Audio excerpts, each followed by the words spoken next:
I am going to call the Springfield Economic Development Agency SEDA meeting to order with roll call, please. Board Member Van Gordon. Here. Board Member Weber. Here. Board Member Moe. Here. Vice Chair Rodley. Here. Board Member Blackwell. Here. Board Member Doyle. Board Member Pictionary. And Board Member Laval. Here. There is one time designated for public testimony this evening under business from the audience. If you are attending in person, please complete the request to speak card that's located over by the entrance door in the council chambers and turn them into the city recorder. If you are joining us online with a tablet, smartphone, or computer and wish to speak either of those times, please use the raise hand feature in Zoom. The order of public testimony will be as follows: anyone in person in the council chambers, and then anyone who has raised their virtual hand. Next item. Next item is the consent calendar. I move approval of the consent calendar. I second.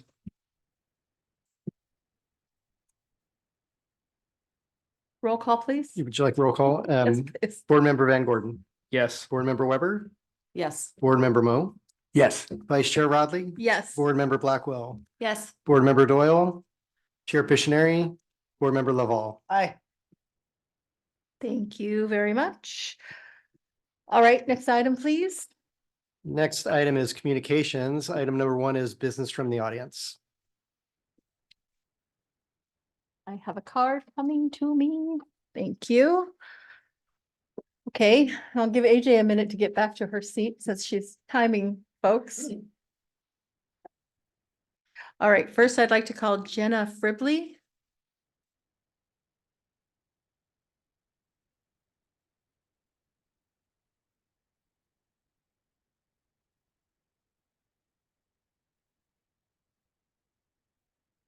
Yes.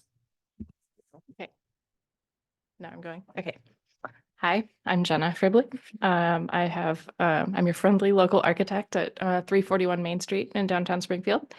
And I'm here to chat about a couple things. I tuned into the last meeting on the 13th, and I was very pleasantly surprised, I guess, to listen to the OB presentation. I think I've cornered many of you prior to that and been like, you need to make sure whatever happens to that site includes some sort of like relationship to the cultural district between the museum and the art center. And like, that would be a huge lost opportunity, blah, blah, blah.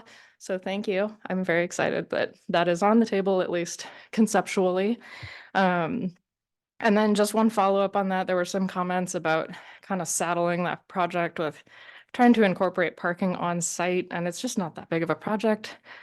We need to find a long-term off-site kind of parking solution anyways. Just let that project be free.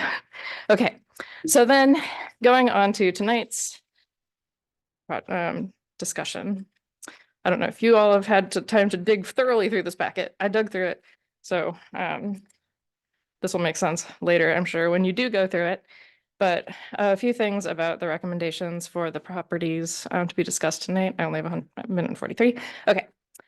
It talks about downtown development and, you know, decorative treatments and bold colors being dated quickly, but also, you know, things can change down the road, and it's also nice to have things not be totally uniform and monotonous.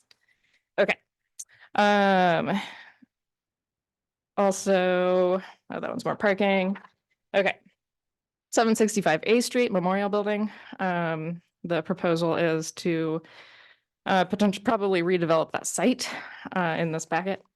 I would just like to point out, in case you are not aware, the memorial building was actually built in the 40s through a really big community fundraising effort. It was used for decades as like the main place to go as a community hub for community events, for dances, for Lane activities, for meetings and event for Rotary, for Chamber, and for like all the other civic and social clubs. And so just making sure that whatever proposal is, if the proposal is to remove that building, that it's really taking into account that there is some history there and that this is a big valuable asset in our town. So make it worth it, I guess. 138 Main Street is tricky, but the comment that it's not an attractive facade, it could be changed very easily with paint. I only have 17 seconds. It used to be a hardware store lumber supply that had a slogan, everything to build anything, which I love. And lastly, 240 Main Street used to be the historic Springfield Hotel, should be something cool like that again. Thank you. Thank you. Phil Farrington.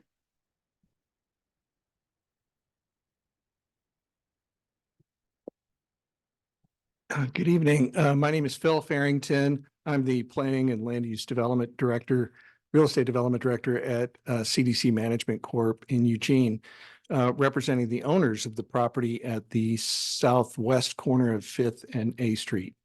I really appreciate the efforts that have been underway for a long time now on behalf of the city staff, city council, and SEDA to try to revitalize downtown. I want you to remember that that property is a part of that revitalization effort. We've been working for some time now on our own dime for pre-development efforts to try to figure out a project that can fit at that corner and be complementary to the revitalization of downtown. I hope that the map that was included by I think your consultant about these corner opportunity areas and so forth also extend into A Street west of this building as well to that corner at Fifth and A. A couple of things about the comments that were made. I know Mr. Obi, when he spoke with you last week, thought that location would be a good place for parking for his project. I could say the same thing for his property as well that he's looking at. So I think having more of these kind of conversations about mixed use development is a good thing. And you folks have been on working toward tools that I think are going to be critical in order for these things to occur. I don't need to tell you about the headwinds that we have with construction costs and interest rates and any number of other things that kind of conspire against us. When you're doing your level best to try to clear some of those obstacles out. The consultant that you engaged made reference to some zoning issues, and I'd just like to make reference to one more that's part of that analysis that he did, and that's the requirement that in mixed-use commercial zones that a minimum of 60% of the ground floor area within any new building has to be dedicated to commercial uses.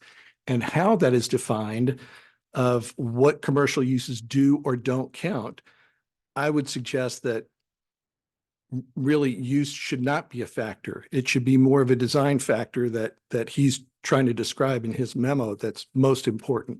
You want to engage the street frontage, but you shouldn't really sweat what those uses may be on the ground floor. Hopefully through the work that's underway in Glenwood with master planning and revisiting the code there, that can also be lessons learned that can apply to downtown mixed-use commercial areas as well as in the Glenwood area. Second thing is about the point that he's making about enacting a policy to abate property taxes for 10 years. Strong supporter of the efforts that are underway now for the HDTE. I would not suggest that you consider it for only SEDA investment projects. There may be others. We're going to try to come back to the city with as little of an ask as we possibly could do. Thank you very much for your time. Thank you. Any hands online? No other hands. Thank you, Corey. I just wanted to take a chance to have some board response and just thank the two folks that came and testified. You know, Jenna, you always have hope for every building that's possibly out there, and I appreciate the history and the optimism behind it. But I also just want to call out for that Chambers is a part of our downtown community. We are expecting them to develop their piece of property. And when I think about people doing work in downtown, it definitely includes chamber construction. Any other response? Okay, next item. Next item under old business is item number 1, SEDA-owned properties downtown. Alley Camp is here for this item.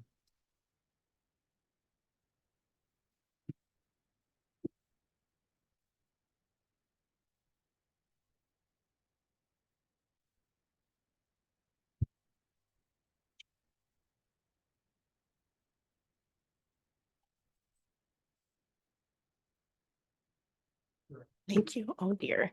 First timer. Hey there, it's me, Allie Camp, your Economic Development Manager. Tonight, we're here to talk about the SEDA-owned properties downtown.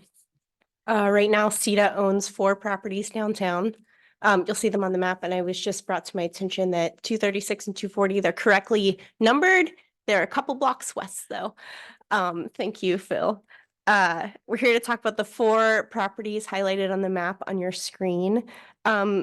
SEDA acquires properties for the intent of furthering the urban renewal plan goals. Those are to rehabilitate the building stock and promote public and private improvements to create jobs, tax revenues, and a self-sustaining downtown.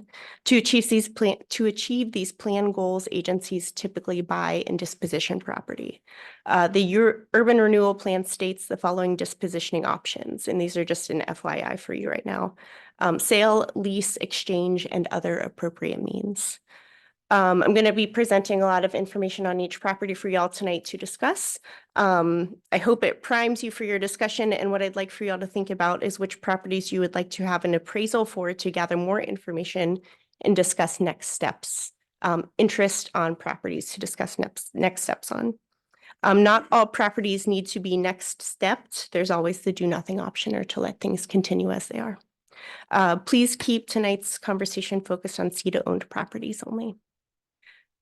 You have a report in your packet provided by Development Associate, Mr. Trevor Rowe. This was provided to you to assist the SEDA board in thinking through strategies for these properties. There's a bunch of redevelopment strategies you can approach this with. This is just one to keep in mind for your conversation tonight. Mr. Rowe has identified positives and negatives from the perspective of meeting the goals in SEDA's downtown urban renewal plan under the current zoning, which is mixed-use commercial. He visited Springfield but did not enter the buildings. He shared the development strategy, which is included in your board briefing memorandum. It's the philosophy of active corners, and it's figure 1 in that packet. This strategy looks at 4 corners of an intersection. When 3 or 4 corners are well activated or in planning or ownership to be developed into something that could be an active use, it creates a successful downtown environment. This means that when a corner property can become the 3rd or the 4th corner of an intersection that's active, it has a high likelihood of being a feasible corner for redevelopment efforts. Tonight, I want you to think about all of our properties and the strategy you want to move forward with them. Right now, I'm going to run through each property on the slide to give you a refresher what it looks like. And then at the end, we'll have time for you to talk about each property individually. First up is 138 Main Street. Oh, and these images are courtesy of Google Maps. So if you see a pin dropped on them, that's why. 138 Main Street was purchased in 2013 for $669,000. It is on a 0.18 acre lot. It's currently tenanted. It's leased to the city of Springfield and then subleased to Republic Parking. Its positives: it has a reasonable storefront and on an existing large building. It would be low cost to retenant. But negatives: the building is not attractive. It is of a distance from the critical mass of downtown energy, and it has a lot more development potential when part of a land assembly, the properties around it. I should say too, these positive and negatives come from the report that Mr. Trevor Rowe provided to you. Up next is 236 and 240 Main Street. These bundled together have more to consider as a unit than individually. SEDA purchased these in 2021 for $790,000. That value purchased 5 addresses, and 3 of those 5 addresses were sold to a downtown business in 2022. We are left with 2 addresses. The lots are 0.07 and 0.18 acres respectively. It's currently tenanted to a downtown business. Its positives are it's a corner lot with high visibility. It's the closest of the SEDA-owned properties to the critical mass of downtown. It has parking, and it would be a low cost to re-tenant. To put another tenant in there would be easy. Its negative is that it has a narrow depth lot. And then finally, last one is 765 A Street, also known as the Memorial Building. It was purchased in 2021 for $759,000. It is on a 0.39 acre lot, and it's currently tenanted on a short-term lease with the city of Springfield, which is sublet to St. Vincent de Paul. Its positives are that it's on a corner lot, and it's large, and it is adjacent to a newly renovated office building. Its negative is that it's a purpose-built building which lacks flexibility for reuse. So those are our SEDA-owned properties. Again, what I'm hoping to hear from you all today is your interest in an appraisal for these properties, which properties you would like to discuss further and seek more information on.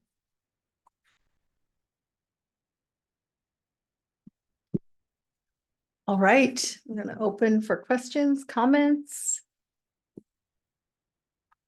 I'm looking for hands. Okay, let's start with Board Member Lovall. Thank you, Vice Chair. I'll start off this array of discussion. Hopefully I'll have some more lively discussions. I have to first disclose that I may have a potential conflict of interest because my property, Masaka Property, says properties in downtown.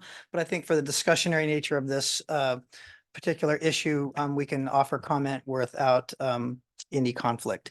The properties that we aforementioned, 138, the Willamette Lane project, and the corner, they're very different properties in how they can benefit the city. So I want to help urge the commission here and my colleagues to look at how each one of those could actually impact the overall development of downtown Springfield and create the momentum that is consistently there. Some of the Jenna's objections are not objections, but concerns about certain properties that have historical value. I think they need some closer look. I'm not sure that I'd be willing to support an appraisal of the memorial building because we kind of know what the value of that is. It really hasn't changed much. It's really an awkward, difficult building to fathom and what to do with it. But it's going to take a little bit more investigative work than it is appraisal work to really know the value of what that is to the SEDA board. But I think that in priority status is probably like number 3 down the list of the 3 groupings that we have here. Basically, the one in my mind looks like the corner of Pioneer Parkway and Main Street is the highest use and the best visibility and the more bang for the dollar if we wanted to do something further with that. To Jenna's comments about it was historically an old hotel. Some of the things that we lack in this community is boutique hotel space. We lack team space where people can come for volleyball, basketball tournaments with their sons and daughters and stay places. There's been a lot of ideas kicked around for that corner that I think are still viable for thought. And yeah, I agree. 138 Main Street's kind of a dog in the fight. But looking at that closer on the inside, I'm kind of disappointed that the consultant didn't get a chance to go on the inside because I think potentially that building has some very good bones. And if combined with a purchase possibly of the tax lot next to it, it may open up a whole degree of other possibilities we haven't thought of. Thank you, Vice Chair. Sean? Yeah, so I kept going back to the reason we bought 138 Main to begin with. We, in the original downtown plan, 138 Main was part of a giant plaza. And we started to assemble the land because of it. Now, I don't think that plaza is ever going to develop there. I think that plaza is going to be, out up near City Hall. But I think it gives some perspective on the importance of continuing to assemble property. I think that we should hold on to it for a while. And, when I think about the ability to assemble other things on that lot long term, I think I'm open to that. The other piece that may become critical would be just simply to look at it and, I guess deprioritize it, make it number, 3 on the list. And right now just simply maximize revenue with additional tenants until we get some bandwidth and some energy around how to wrap our arms around it. The memorial building is going to take some time. I don't know that outside of what the Egan Warming Center, if there's another opportunity to do something with it in the short term, I would be interested in hearing that. But I think, again, I'm not ready to get rid of it. I think we're having a lot of conversations about a lot of property on that end of downtown, and that's going to play an important role to it. And then lastly, 236 Main, 240 Main, I think that's probably, when you look at it, the highest priority out of our parcels that we have. I'm interested in redeveloping it and maybe what timeline that may take. And then I think the question I have for the SEDA staff would be really to look at the work plan that we have across downtown and just understand when we're ready to tackle different pieces of it. Because if we're ready to sort of move on one of these properties, then, definitely we should move on one of these properties. But if if it's going to take, if we have other higher priority pieces, you know, I'd rather get those finished first and then move on to it. So I would be fine right now holding, you know, sort of just managing the Main Street piece, taking advantage of the parking, some of the other questions for 236 and 240 Main Street. And I'm glad you corrected. I saw the thing about it, 236 being on the wrong part of the map too. I did have a question about one of the other consultants' recommendations. Let me tell you what page it's on. So if it's attachment 3, page 6 of 7, on the bottom, it says, ask Public Works to evaluate the infrastructure in Main Street and A Street and determine if utilities are adequate to serve the significant redevelopment based on the density allowed. Are they talking about all the utilities? So is the recommendation around power and water as well? You know, this, Mr. Trevor Rowe did not have a ton of context on our downtown and the needs of it whenever he was making these recommendations. We took a walk through, we talked about the SEDA goals. I would say that these are precursory recommendations, pretty neutral, and probably experience that he's seen in other smaller downtowns. We've got to get, I'm just going to acknowledge that we do have a power and water gap that is in downtown. And I don't know, well, we need to get a copy of this over to the utility board for them to take a look at it. Obviously, we're not going to, you know, spend the Public Works time to, you know, developing a infrastructure plan for, you know, for what sub does, but talking to sub about the gaps we have in our infrastructure is an important part of what the board should be working on. Thank you. Anyone else? Questions, comments? Then I would just like to add that I agree that I think that 236, 240 Main Street is the priority and has a lot of potential. I also am not ready to get rid of any. If I was the boss of the world, I think that these are, you know, there's still potential. So I just wanted to say that I agree with that. Anything else? Yes, go ahead. Thank you, Vice Chair. I'm also following up on a question, Al, that you said that maybe we should get some appraisals on this. I personally not in support of spending any money on doing anything in these projects right now. I don't know if my colleagues agree, but that's just kind of my input. I think what we've said today has kind of made the public and ourselves aware that we want to do something with these projects, but right now the timing is not right. And so spending money on an appraisal, I think would just be money not well spent. Thanks. Thank you. Any other business on this? Oh, go ahead. Sort of curious about appraisals. If we have somebody who wants to come in and develop that property, a lot of times we will sell it to them at whatever they will offer us at a lower price than what it's appraised at, just to get that moving. So appraisals give us, we already have an idea. So they're pretty flexible, I think, in the long run. Thanks, Board Member Mo. All right, seeing no more comments, thank you very much for this. It's nice to see what we've got.